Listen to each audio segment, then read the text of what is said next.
Budewa.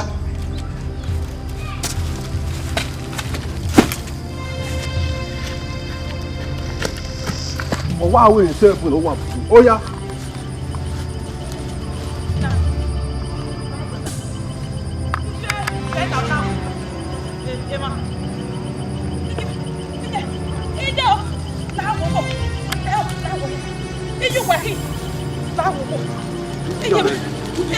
You know. Oh, Jerry!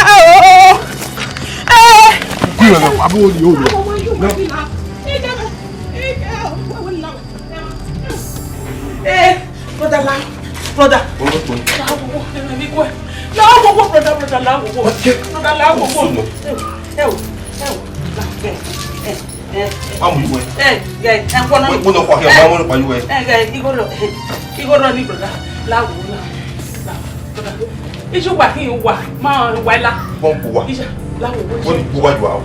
Láwo ẹgbẹ́ yọ̀ náà. Àwọn èlò. Ọbẹ̀ yìí lọ, kò sàlẹ̀ yá sí bàbá náà. Àmú bọ̀ kí wọ́n á yí kó gbé lánàá. Mo ẹ̀ka náà.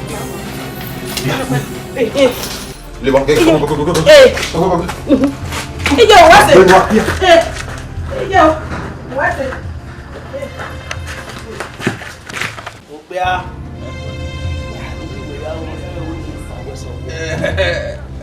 Àmì lọ́sọ̀ fún àmì gbogbo wa. Ní ìsìnkú ẹni mẹ́wàá wọn wá pọ̀ lọ.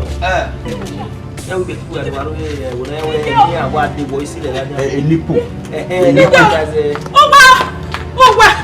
ó wà. Ìsìnkà bí ẹ̀rọ ìkọ̀ kí lẹ́pọ̀. Ìjọba ìsìnkà ìmí àwọn tẹ̀tẹ̀ pẹ̀ wọ̀dẹ̀. Ìkọ̀ ni yẹn mi yọ sàpọ̀ lọ́ọ́ ibà. Ìkọ̀ náà mẹ́ta ní yẹn mi ọ̀ ìsìnkà rí kọ̀ ìkọ̀ kí lẹ́pọ̀ òbí bẹ́ẹ̀. Ìkọ̀ kí lẹ́pọ̀. Ìsìnkà. Ẹ ò yé. Wo bí ẹ gbọ́. You don mele. Ìmí ọ̀. You don mele. Owó tó máa ń wọ̀ bí ẹ̀rẹ̀. Bíbẹ̀ ìka mẹ́ta wíjọ sáyé fún máa mẹ́ láwọn gbogbo omi jẹ́ mẹ́. Ìjọ gbà kí ọgbẹ́ ni bọ́ọ̀lù mẹ́. Akama. Bẹ́ẹ̀ni wọ́n tẹ̀ náà. Ọlọ́pàá mi rẹ̀ pọ̀. Ọlọ́pàá sàṣẹ. Ìgbà mi rẹ̀ pọ̀. Gẹ́gẹ́ o. Ìjẹ́bẹ̀. Ẹ̀rọ àwàsùn àfààní ọ̀sẹ̀ ayé iṣọ́ sàwá fún àwọn ọmọ ayé. Ìmọ̀ ò náà yìí sìkà rẹ̀ pọ̀. Wọ́n Iyọ̀. wọ́n ní yí. Iná gbà òsì. Wọ́n ní yí. Ìrìnà. Ìrìnà mi mi jí mi lọ. Bẹ́ẹ̀ni ọmọ mi nìkan yọ̀ọ́ náà. Ọbẹ̀ tẹ̀ náà wí. Bẹ́ẹ̀ náà ju wa. Ọ̀nà bọ̀ ọ̀kẹ́ no problem. Ọmọ mi bẹ́ẹ̀ náà gúgẹ́ ni mẹ́gúgẹ́. Yàtọ̀ mẹ́ ẹgbẹ́ mú ọmọ náà yẹ ìyá fẹ́ gùn. Yàtọ̀ mẹ́ ọ̀kẹ́. Ẹ ó kí mu wẹ̀ fòtò dẹ́mi ẹ̀ pé nù ẹ̀. Wọ́n á yànyà. Ọ̀hún kan. Ìsìnkà ẹ̀wẹ̀ náà kàn yọ̀ àwọn. Isakaba orunye. Gẹ́jọ. Izigan. Ekiri Izigan do na mi abeta megwe. Maybe o man gbon beri o. Láwo. Maybe o man gbon. Dado le ya fe. Ne ro so pan eso je gugu eso.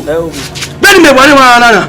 Ama o mese ke Izigan jire. Je igba fi o, if yo we yo ewe. Obeluze. Láwo wo gẹ́gẹ́. Láwo wo gẹ́gẹ́. Izigan. Ami ọ̀nà pa ìwọ náà ne ge mu jaga. Ogi meluge ya ta me. Nu agogo mako ya ba yi we. Akama. E bi e ki ya fe no emi mi. No. Etoni. Ahi ya kara bi. Etoni. Ge bi me wari ma na. Igbe wa ne. Ra ne. Iwo mo ne ra ne mu no gbo to gbegba ke mo ege ne. Egusi papa no yezi yo. Izigan, omu e. Izigan obi okan ga egbe kama we. Wọ́n Izigan eno ge mana. Izigan omu ara mi emi ni ego mi ya. Igwa oni. Ọwọ́ ho gbe na gba oge eno ge wa. Ona wo ya si me wo. Ona la bona bi pe no view na.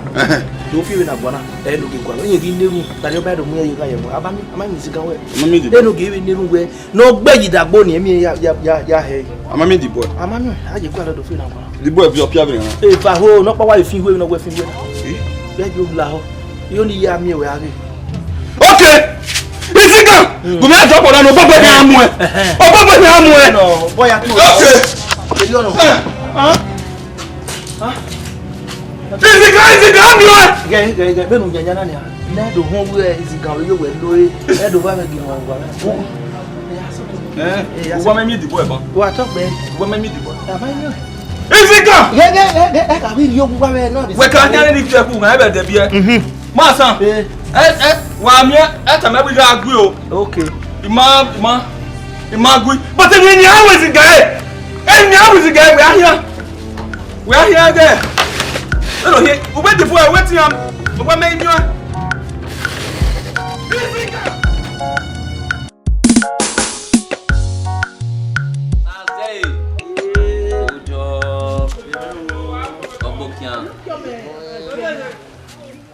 wa mu me fo ne Kojo. Obi just say oh tene. Otie. Obi had the ikenduri. Ogani novo. The way can met them awagi igwa keke. Where ye be here buffet, near Mubin, ya did Jan. Oh, Marvin. Any go in a way, oh, come or do what? Even do Yao come. Why? Look, eh? I don't hold away. Like, again, anyway, better for Bunue. What was a echo? If I walk at Yaku, a Jaku, or walk at Saint Win Jaku. So, my Ivy, okay, that, a Jaku.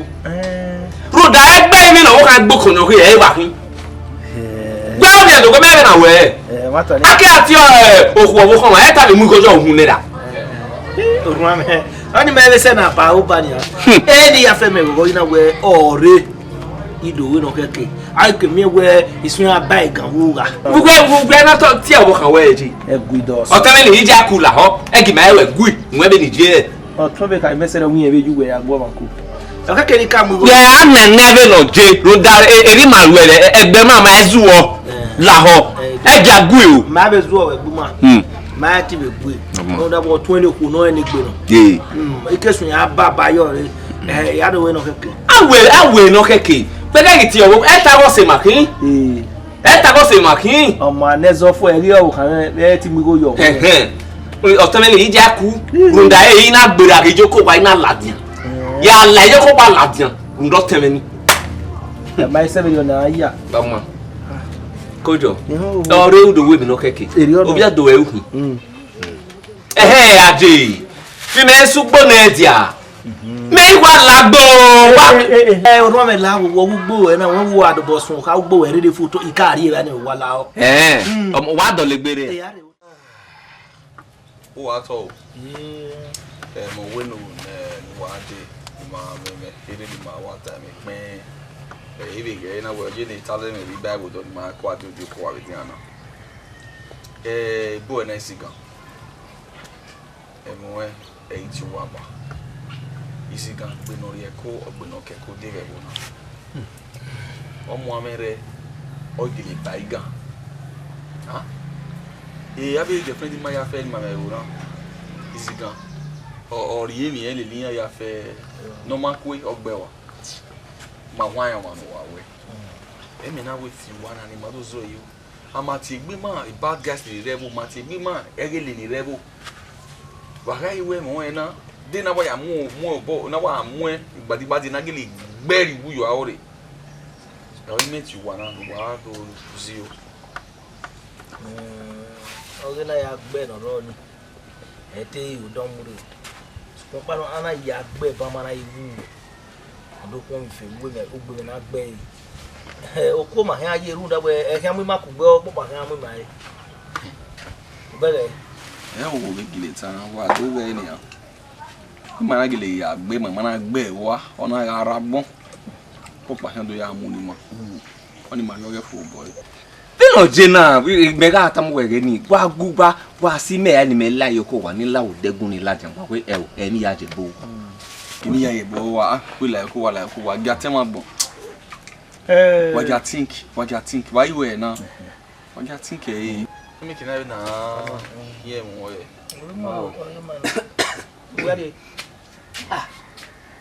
we na gbon ya think me say think man ni ari o wa ni ya think wa ya love when we are thinking total gas yo ku gbe won na we re ma ba mi ta gbe no total gas think ye awe le dado ge mu yori ya ka ma we no ari o wa ka nebo we ne working ai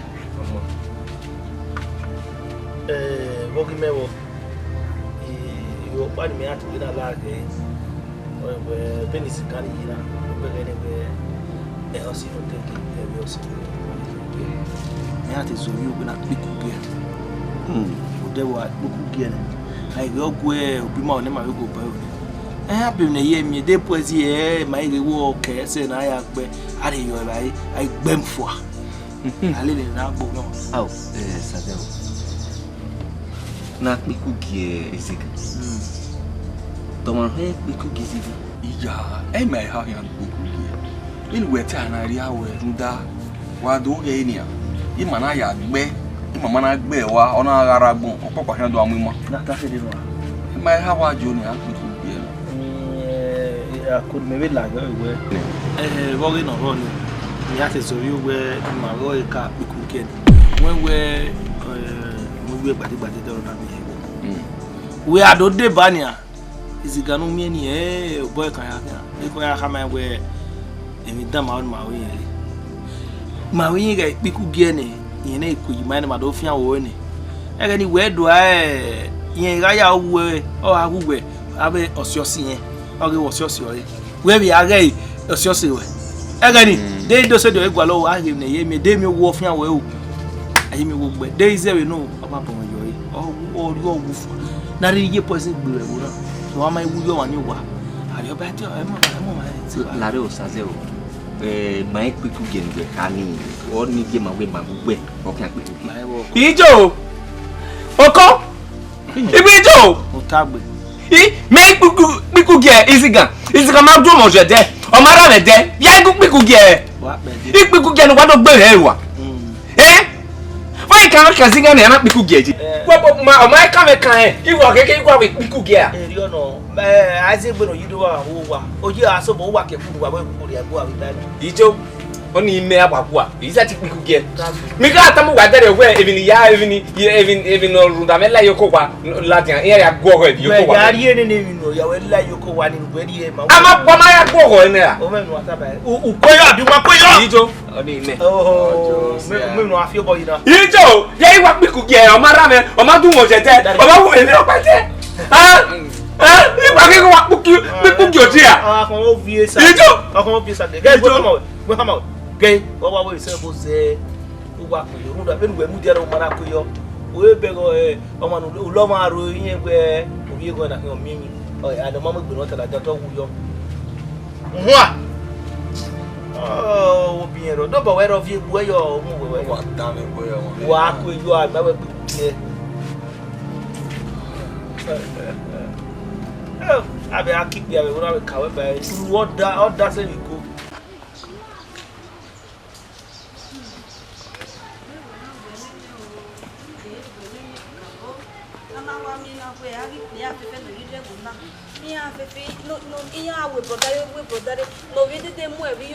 Yani no ya mu kwapita bidigba ni weni ya gbe o ni ya mu ni ya ginya we ni ya we no bezo evi you ero nya we brother nya tikebe mu tikebe mu so bakba ai wa ni ro ye no do mi ma fa imagine cause era we gbata mi jime we e de no gi mo wa ri odo ni e de ro ni o re pa wa ni re o we wa ma isi me gi era me gi o ga to do ni gwe beje ni mi adu ya to gwe baba ni wa ro wa ni o ma se o ko se gbe ni na gwe mene me bi sexy e wo pa bi me gbe ni go gwe mi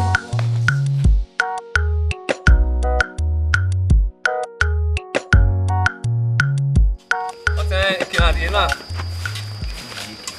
o no ata san di we Akia mede. Wa be sun aso bo na manu da pa ware a. Wo ga ka de. My friend, let's move. Ide we akia eto na ya ta ma we. Mede. You might understand the word. Mede ni a we ga kia. Be oni age we da. Be oni age we. Anybody no misbehave egbe mi na. E na ri ta na we wa kipa ma mo se. Ni we politician Nigeria ya ge. I promise and faith.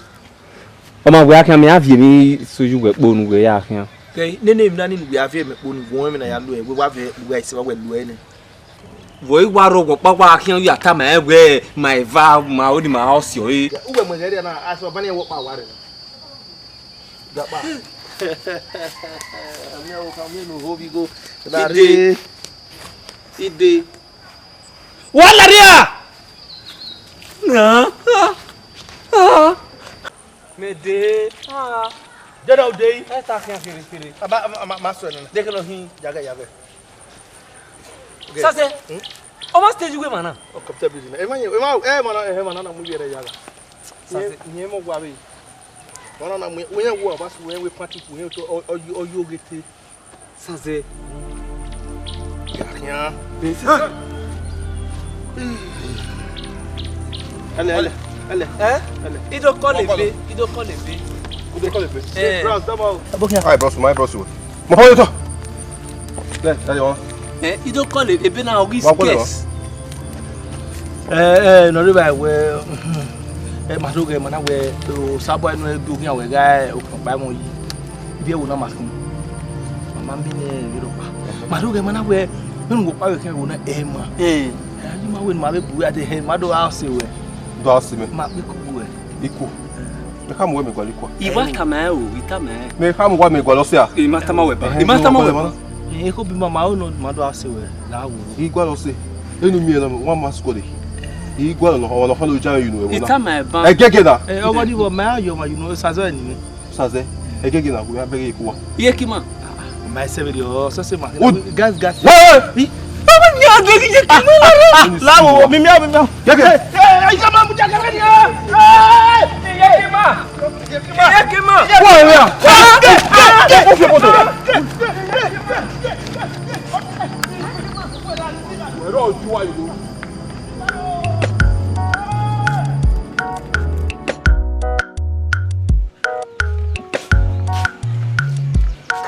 Wala. Dinje. Redia. Oi. Hey, wa ri èmi.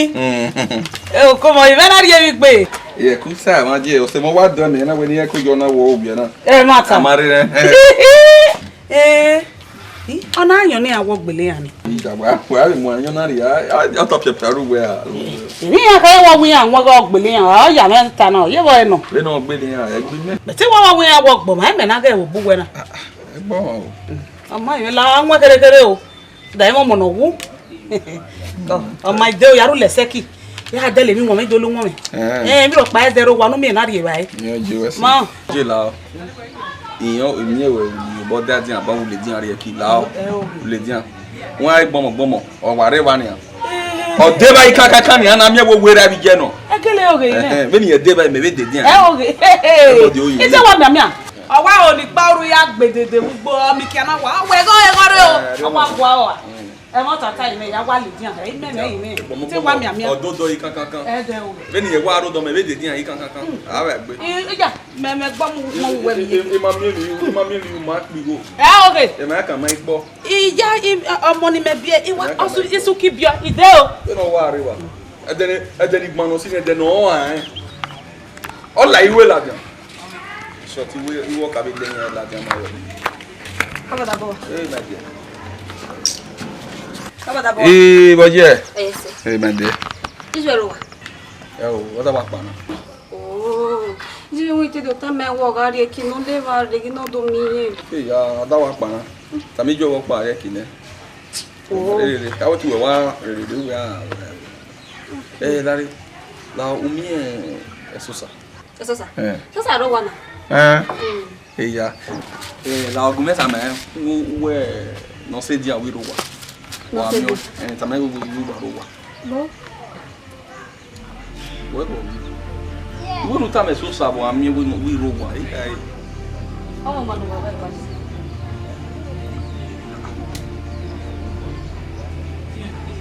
Toma, me ma da san du we. Ke wo ye igwa ni e pa, de mi o pa no mo bo gwa lo e pa. Wa ya o. Biju. Ora o. Biju. Wo gbon na. Ogun yan biju e yo. Ogun e gbe je ne. Wo gbon na. Gwa le so sa. Kuma ta ma we, igu we gbon be bo na. Look here, that one one hereju ya din me. Hereju ya din me. Iye ge be bo na wa ga gu wa gun o. Wa ga gu wa gun e de mu na ijo we opa. Wa ga gu wa gun. Iwon ni we o. Iwon ni we. Muda egwe mu o ma no yinya se wu. Iwon ni we. Iya wa wan ni. Wọ́n san dan ọmọ ẹ kàn máa gbọ́ ọ̀bẹ̀ wò náà ní ọmọ nìyí wọ́n san láàbò pa wa mẹ́rẹ̀ pa wa mẹ́rẹ̀ nípa ẹ̀sọ́ sa wú ìmí ẹ̀sọ́ sa àwọ̀ abẹ́yù àwọn ọ̀rọ̀ jẹ́ ìrìnà ogbẹ́ ọ̀nà ààrẹ òmùnẹ́ wà wá ní ogbẹ́ ọ̀pá ààrẹ kan pa rútò àwọ̀ abẹ́yù àwọn àgbọ̀n ẹ̀mí ó ga gbìjú ẹ̀ bẹ́ẹ̀ ni mẹ́jọ wẹ̀ nídùú ẹ̀ adìẹ mọ̀ máa ṣe 2 months wọ́n á bọ́ wọn mọ kàkà mú ijú wẹ̀ ẹsẹ̀ tẹ́ẹ̀mì náà yé gbé kàgbé dera no o no le mi wo ni na do mi re ge to me go dire se ne What am I doing way?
Kedo deban emi nira ni dewo de ekuna wa ton ni na wo kini sege wa je gbogbo akeso wa ekuna ton ni we no do je gbo wa territory me awo but ma mi ro ko ba ni ye ne ba ekuna logo me yo si e o ma ye ba ko ma ogbo on me ki me wo na oni ba e da wa kedo de na ye ya mi o teme ye wa teme ri okay oni ba ye oru yin we ki do je gbo wa ki message imeri ugwa na ugwa e go mo o le bubi wa oya ya gba aje dugbo wa iri ne iri ugwa bros ya we are bros na bros na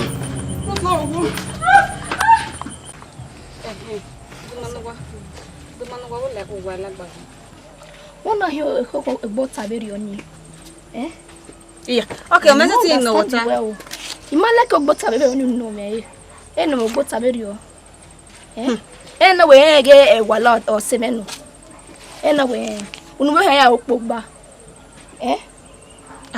ze wa se ni magba kin ina wo ni we no we o eno mo ogbo taberi imala ke la gaza e van no eno mo ma hin abote mo hin ya no ogbo taberi o ze wo se we o ya me no o eno mo ogbo taberi oni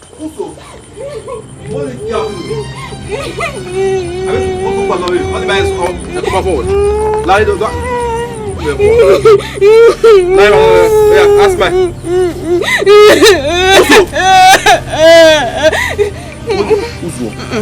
oya ya me veni oya agie wa agie wa agie kya me yo wa yeah that is Risha e ma de vandalize ona e worry oga to go wa mu ku me video na e wa gbo we e vo gbo e worry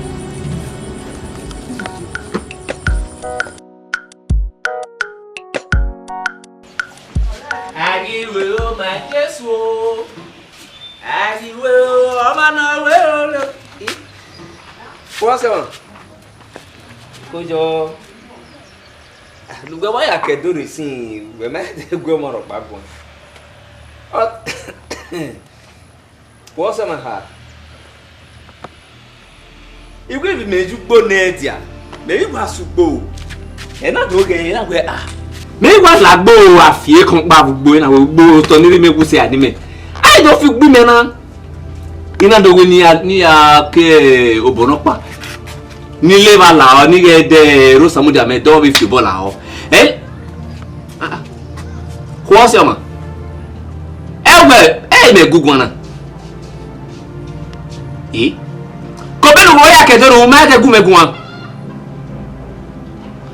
wo se ma gu me gu bo sunu yi wo se ma aka me gu be na gu me na wa o ko wa se ma o gbe mi fu abuke do de ya o do mo mi fu o ta ma me gbera ro di ko ba What's your man?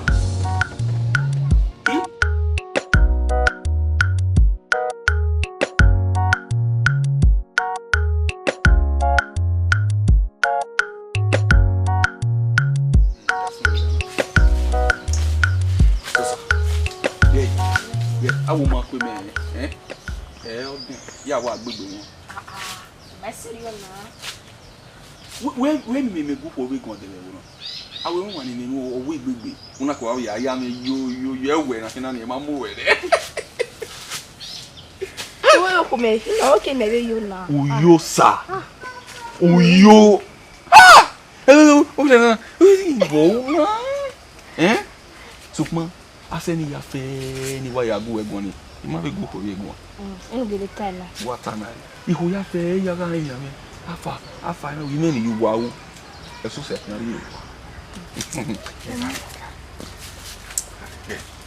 Level 9. Mamma would run about you. Egg, you want to bagu egg one.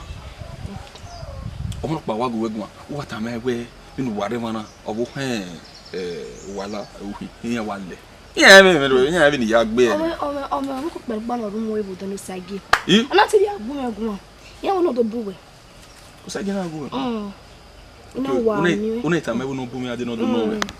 To where your mother him to say, we no boom. I did not know me where you tell like again. Me are you one and no kekene? My son, do you know them? You know, you are one and no kekene. You went away, be. Yes, yeah. I will want to know. I'll get a bokpa, baby, bokpa. Umuene. Ni me yulo boy here. Ani ya. Yo kino ya jina. Mwe. De. What's the name told you? Mwe ma no hi bai. Okay ya hi bai gima odam wene. Masa, me do ati wa yo pa e ma. What yo pa e ma na afo. Okay, yeah. Oh! Oh!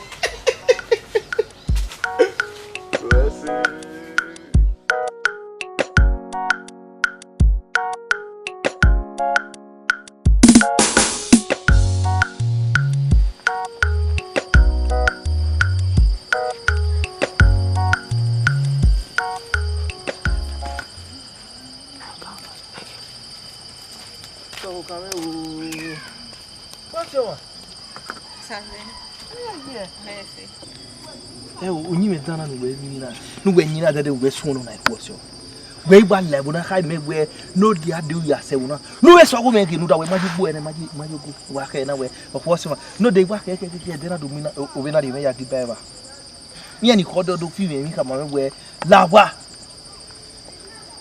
sa ze me oga be mi ni ga wo po se mo na seti o de mi kwa mo boro we ime nu wa wo bo no se me no da fun we be nu re nu wa de po to wa won no tun ada wa yi we o de ya mi o sa ze o ma yi bi we o no wa na de ta lo wa le le ya wa na ze o sa ze o me kini le ri go ya re wuta ya re wuta ya re do bueno okay do bueno azafe do bueno we ko ri oh na what's your money me ere do ri ama wa no wa ke do ro ga kwaji ama ya sin gbe ye e ka ma e gu mare wota o mana re e no ba ba e aro o to eti mi gbe na no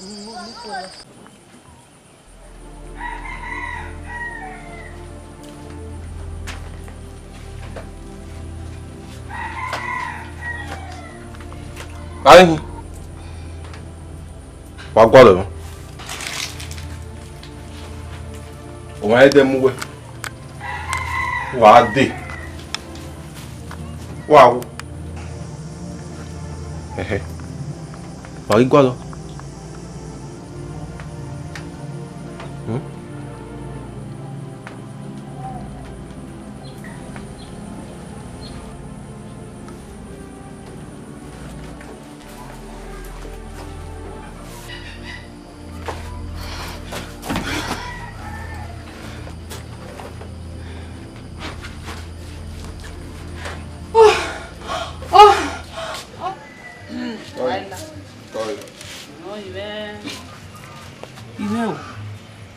Ota it motakbani ano e. No kai we wo no wa igba gbogolo gba muyo muyi. Oh honey. Ina we ano we do manu wa gbaje. Yes, Osabuohien. Wow, manika. Oh honey, mo te jeme. Ina we my there. Do we jo we wori o we no wari ezeva me. Ni mami e na wa to abojo ni me na ya mira mi ye. Ru da wo na nya bi kekpe abugwe. Wa mara wa to abojo na me we ma wa pa ya mi gojo won. E de na ko wa we yan won do na. No wa be e do ya de la wa zeva me. Ogo ni wo so sa je we o.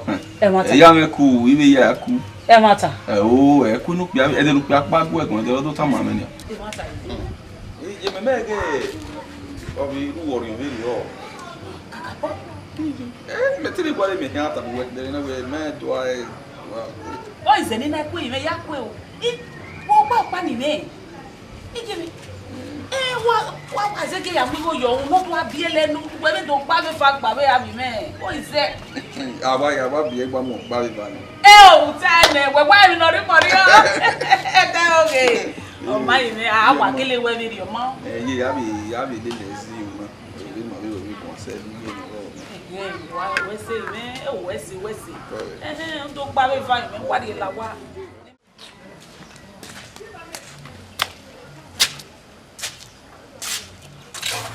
Hi Rowa. Arowa o. Ya ko Rowa. Arowa. Wa si ama. Ya, o check we ba wari.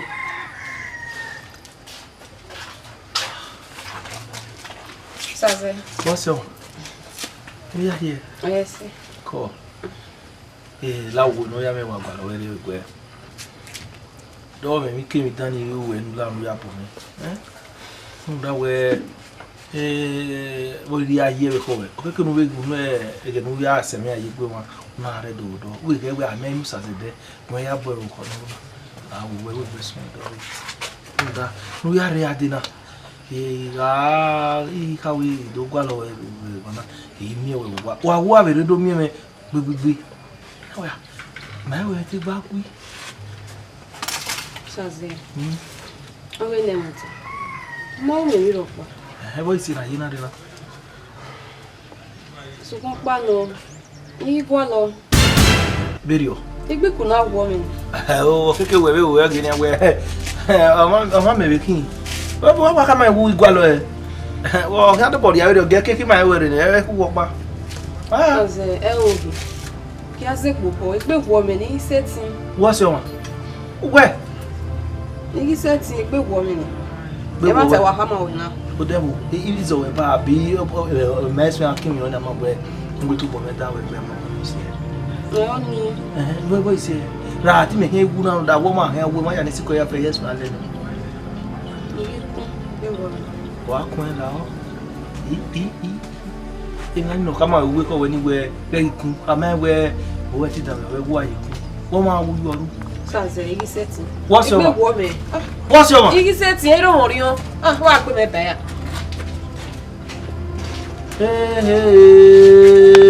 What's your man? Hey! Biani ni ko we mi ni ri an gele ten wi ko geru no yin le lo mo leti mi me te be si etina. What's your man? Ni ke benevero wa ibo me se mi a. Why you fi we there boy? Wa kun we ti lo gba kimi o to e wona de ru da we be ki ku ya ni re wona ti e mi me bi e mo sa se la gogo uni go gbe we mi e am go mo igbe he o ru da we ru da wure do esa mi ya we te mi gbe we ni wa pe o boy ina we gberi o wa no mana ku ewu wa ne kire na oyodo ehin alo ya igu owo mana sun le na be no oyodo gbiyan ti pa wona de wa gbe o agbon wa pe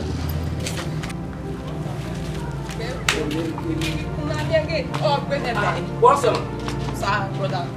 what's you walking what's on Brother, Allah, boy, setting. He setting. Be ka me mo e no sunuji ko be lu ba ya kedore eri o wa ku ya bu eri we ka je aku o se ma gwedi tami me o gwa mama na me gbe so be bu no tama me ila dagun ila tian Ni la de ko ni la dian. Be ko me go ko se man. Hey, o ko gele yo se man. Eni gbe ki wa je ya. Na ina ba me gbe obi o kana de agba gbe. Ogba mo o so o fa sia ogba. O ko gele yo se man. Ija. Me no ti ugbe. Ipa do wota. Ija. What's on you? Oh, ten booking what so. How well, Vivian okay. What's your But then kiri. What are the what's on? Kobe no ba ya kedore o teme. We agreement baba yi sunu na. Oh. What's on gbe die bae? O go bae kenyin. Wona what I can wona. Erio kajo bi o na.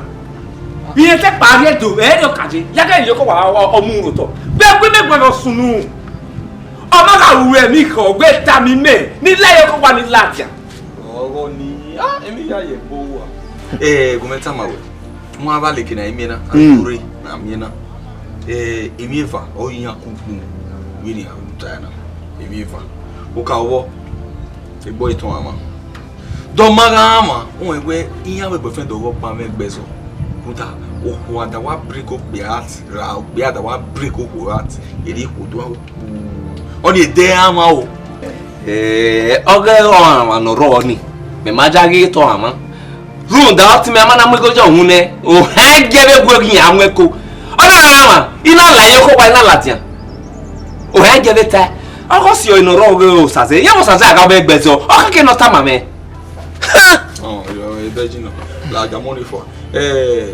you pan we ayu nania when boyfriend oge osio eni no saze we bosunu ra umanu we bosunu ogu egun na we no egwe we ta me we no ku we egun ma ya te saze ni no you know me che me do mi we ba mi we wa mo ri a mi gbe total o yo kana no total ye mi me su pone dia Mary lagbo gbo e ya pa sun na gbo ni me gbin e osan mi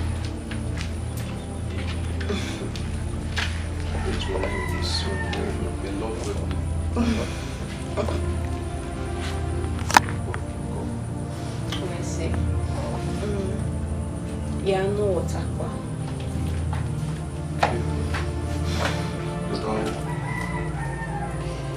Bomo boy ni Ila bi jouer we Ruda Beme mi mo na biede ila bi jouer Izigan so no to no bi aneme e mata ni meni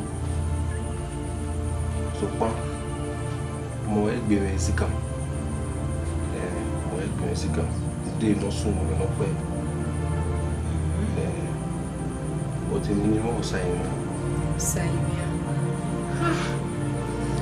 Nzi agine ni wa mo sese ni ya egbo Izigan o egbo me kama we atu ba be mi ya no wa o we wo na ma like e ko ri ni me yo ima yo no afi boya me no roro won agbe no ke ko de gbe no lo le ko la o ima igwa lo ewe ri o won amawe no we gbe wo na ihu no kankere won so pa me na won ma so de egbo na boy du ma nu we no are buda mi fi we ri la wo won iwe mi wo and when me and I can do anything for you, but hey, we have to be all of hope.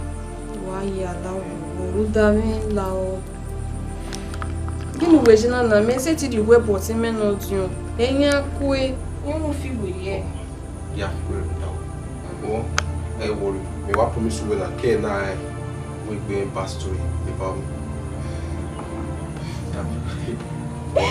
we see when you to Europe like what we see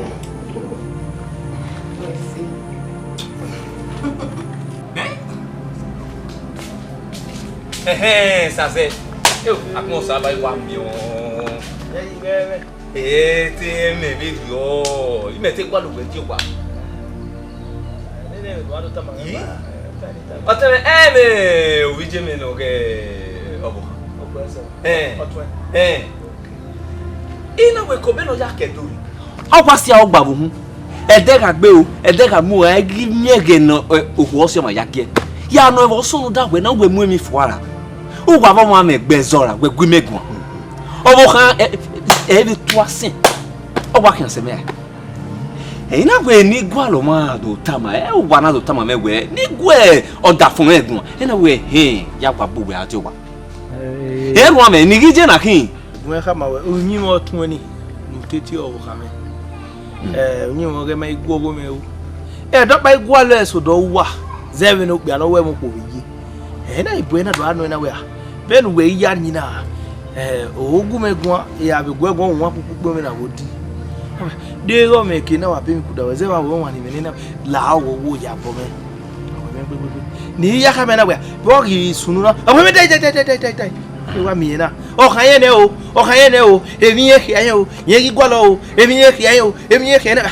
ime te sun awe te oni mi go yo ni ke sun iba we gba o kian ye o ye gi se ti wo dado ga ya o aba ka gbe na we wa ti gbe ge ke ko mi ma we ne eyi awo meta wa o yi ma na pa na yen so yo me we eyi to ge na we me ma fin bo fin we me ma be gbete wa o na isi na we me ti aju ki we oku we mo ko ikebe ro mi ro pa ro ya me ya lawo na ibe ki popo we na ya nyu bo ayo we do pa owo kan no me owo kan ni o ro ka owo kan ni even no ya nyi o se ni me na bugwe ade je pa te na ya magwe o ma te estimate amame e de wo ni na gwe gwa de no tugwe ka mwe gwi de na wo we ka ma na ti wo ro me na gwe owo kan me gi ore ya gogo ga o ma mu ya o ya mi a we me lele no me mu yo mu ya guti o ni ya fe do ge na we wo o ma na ogun ta lo ma na ko wa se gbe fun sa se oni bi bira ne o di bira me no ni bira mo ti un gbe wo so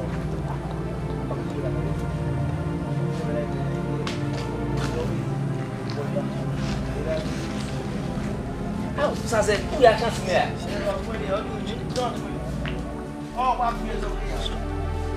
then sa se de lugbe na su o ma fe ke lugbe tele na meme sa se wo se ma pe won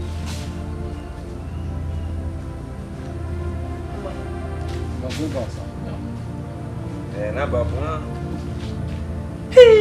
wo se ma pe won ama me gwa yo gwa sa se ni ya mi o ma kan se me sa se no to yo gbi me sa se no te yo gbi me ona jo gwa me ki o gbo o sa se pa se so se me ni o sa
Yeah, move it.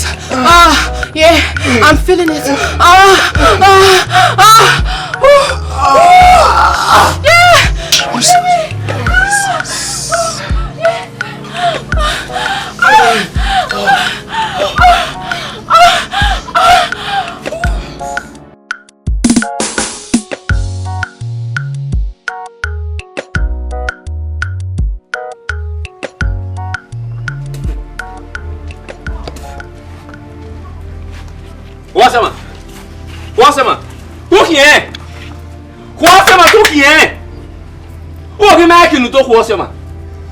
Asenu tu fwana. Egba sena aya bie Festus. Egba sena aya bie monatia Festus. Ko se me du gbe ijile kian. Brother Semia Hey, you only look at that woman, my can wear. Who are boyfriend of Semia Ni se where? What's the man me so where?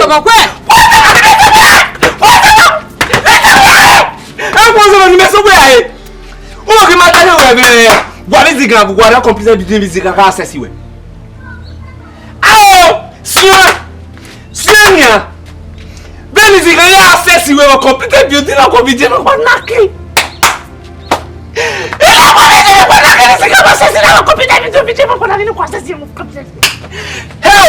Ogbomo!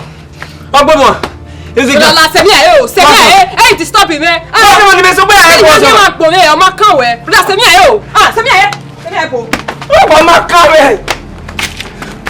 Abama kame. Beni abeta biye. Abama kame. Ona ido jame kan bi gwe. O te mo na ido jame kan bi gwe wa to ta ye do. Wa ba to ta ye do. Upa. Yebo. Upa. Yebo. Upa. Susa. Oyo. Ya wa bi wo ya. You know when it's $200 million on account. Hey, Daddy. Okay. Oh, you're funny at time away. When will you make a bow anyway? Why? Iji me ya we cool. Iji me cool we move se me. But when I never do Bible tie we. I when your wabi so sunny and ya wow. Here, wearing a yo money, Abira or money, be only I go my way. What's Anna? Ija. When we are a bit over when you were what way. And so, ma, what can we be with me? No, you give me a woe. The long dinner, Nakabuya or Cabo. One way. Yeah, wow, only give me a cabo. Woman, wow, me buy. Oh, Jimmy Cabo do I go again? Do I woman? Again, do I bay with the One echo no way. What the boy? How do you bear for? Well, sure. And we are dry go now. What I will hear me, and we'll turn. I'm a bit matter. So my winner do Jimmy Tama where we met Tama where oh by you. We might go back at the other day. Where me do me, even if your case on the road door. He take before 10 years. I can only say, look, back here, you carry your bonnet, warrior, your boy, or you be surprised. Why surprised about wait back at the other day? You went away. They were who were. Now, one time on the matter. Wow, man. Come on.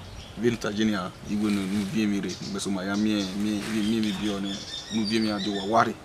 That row wasn't Mary. He, Jimmy. What's it? No, wow, man. Ukbona. Ukbono in Massa, that one. Susa. O se na ti we no se magi tan. Eat me when they eat my when we eat me my like you. What we got we na. Ti me susa. Amana mo dia mani gege ni ti we susa won. Won e susa na. No se magi tan. Oh. Wait a moment.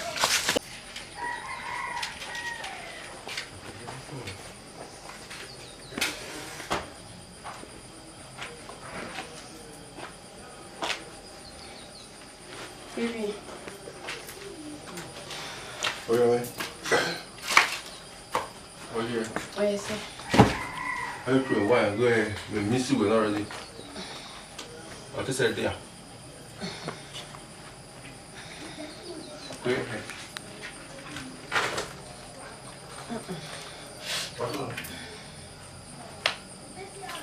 Malaking me out. Yeah. What, man?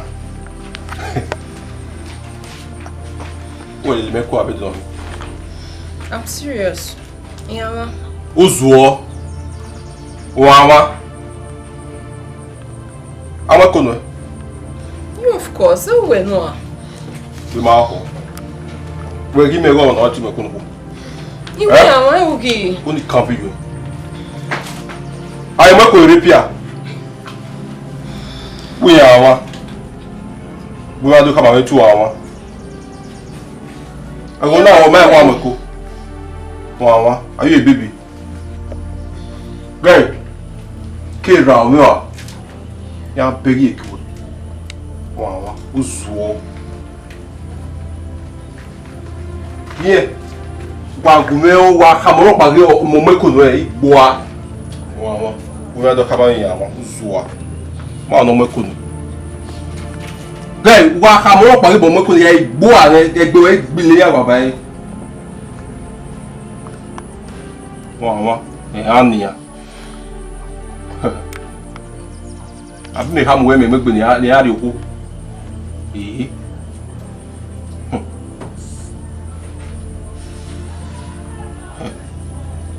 Where bring you, one?